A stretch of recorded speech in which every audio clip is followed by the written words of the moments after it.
Welcome back. This is our session on plant hormones. You know, I once taught a person, a young man in matric, who said that he felt very sorry for tomatoes because when he cut them, he was convinced that he could hear them scream. Now, I think that he was just possibly a little bit stressed out for the matric exams, but it does kind of raise the question, do plants have feelings? Well, we can further ask the question, do they react to their environment? And I think most scientists would say plants don't have feelings in the same way that animals and certainly humans do. They cannot sense pain, but they certainly do react to their environment. Plants have what we call sensitivity, which is the ability to detect change in the environment and then respond to it. And any change that can be detected by an organism and causes a resulting change in the body of that organism is called a stimulus. So certainly plants can react to stimuli. They can't move with their whole bodies like you do or like other animals do because they're rooted to the ground. But certainly different parts of their body most definitely react to the stimuli. I wonder if you've ever seen a sunflower field where all the sunflowers move the heads of their flower to face the sun. Certainly if you've left some plants growing on a windowsill, you'll see that those leaves start growing towards the light. So definitely plants can react to their environment. So what causes this reaction? Plants don't have nerve cells, not like you. So they don't have eyes, they don't have ears, they don't have other sense organs.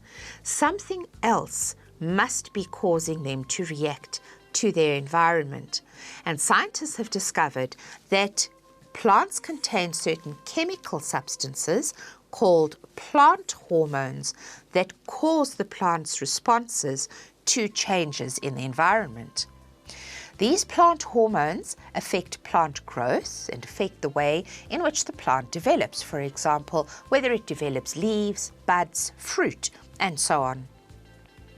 Plant hormones may be produced in the same tissue where they cause a response, or they can be produced in one area and move to a different group of tissues some distance away from where they are produced, and they will have a response there.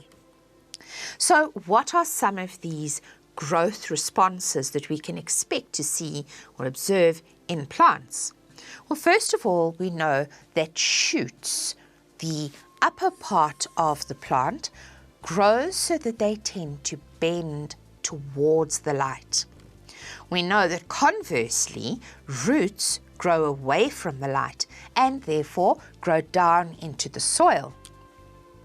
We know that flowers grow during seasons that are suitable for seed production. You very rarely find a plant that produces flowers in any season. It will produce the flowers, which then go on to make the seeds in the best possible season for those seeds to develop. We know also that plant hormones cause buds or seeds to become dormant. That means not to grow, to be in a kind of a rested state, alive, but not physically undergoing mitosis and not undergoing a rapid rate of metabolism. And this is because they can remain in this way right throughout unfavorable seasons, such as extreme cold or extreme drought, and then they can grow when conditions improve. So we know that plants do react to the environment. And we have discovered that, as I said earlier, there are these plant hormones or chemicals that bring about these reactions. Now, it's very interesting to know that the person who first discovered the fact or suggested that there were these plant hormones, and the first person to actually do experiments to show how these plant hormones worked, was Charles Darwin. And you may have even started learning about Darwin. Darwin is most well known for his work on evolution and natural selection. But it was almost a little hobby that he had with his son, that he looked at the way grass tips and oat tips actually reacted to light.